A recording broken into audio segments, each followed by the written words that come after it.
Seanca konstituive për legjislaturën e 9 të Kuvendit të Kosovës u ndërprej paraditën e kësaj të marte, pas afro 2 orësh punime.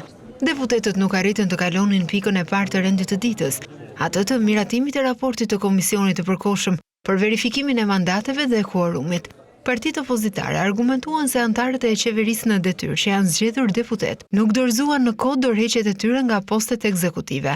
Pas kësaj, kreu i lëvizjes vetëvendosje Albin Kurti dha dorëheqjen nga posti i kryeministrit. Edhe anëtarët e tjerë të qeverisë që janë zgjedhur deputet dorëzuan dorëheqjen. Përmes një postimi në rrjetin social Facebook, Kurti sqaroi opinionin publik në lidhje me dështimin e seancës. Deputetët e opozitës PDK, LDK, Lista Serbe dhe AAK sot votuan kundër raportit të Komisionit për verifikimin e mandateve në një votim krejt formal dhe teknik që bazohet në dokumentacionin e KQZ-s.